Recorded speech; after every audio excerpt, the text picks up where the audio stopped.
that's one of the biggest things that I've definitely learned through this whole process is, number one, having a gas guy and a brake guy. One guy's flooring it, one guy is trying to hit the brakes to slow things down and get things right.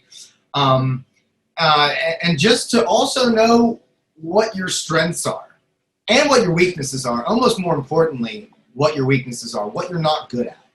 And sometimes you can say to yourself, all right, well, I'm going to try to be better at this, whatever that is, which is always good. But what I usually go to is, look, I got enough on my plate to try to be better at this. Let's just find somebody that is good at that and bring them in and, play off of them and use, bounce ideas off of that person who's already good at that. So that's, and that, you know what, honestly, Ron Morris was the entrepreneurship professor at Duquesne, and he passed away from cancer a couple years ago. But his class was, I was never a real academic guy. His class was just a different beast. And that was one of the things that he said, know thyself. Know who you are. And if you can know who you are, you have a shot. If you don't know who you are, you don't want to figure out what it is you're good at and what you're bad at and admit that, you're going to have a tough time doing anything. Yeah, no, and that's actually something that I kind of grew into as I was brought on board with like the startup that we're doing. And like I as we went along, I realized initially not great at sales. Like that was never my strong suit. I wasn't super confident with that. So me being someone that was involved in freelance, if you're not good at sales, then how are you pulling in a client?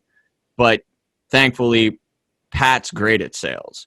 And then like I'm a good idea guy. And then once an idea is, brought to like the final concept, I'm also good at execution. So I can bring it across the finish line, but sometimes, drilling down that idea to the finished product is like, what we were just talking about. You need the two minds on double ends, the other side of the spectrum. Right. And then I'm not amazing at books, but we have a guy that is, great at working our books. So like the team pulled together and we all pull our weight where, either we don't like Pat could probably run the books.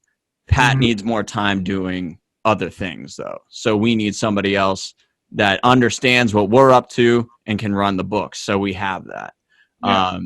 So that all kind of that cohesiveness comes together and you really do need that. So knowing your strengths and especially being able to be humble enough to recognize your weaknesses is super, super important, and you'll go far doing it. Right. No, I 100% agree with that. Yeah, you can always get better at the things that are your weaknesses, but you gotta be able to call them your weaknesses first. Right.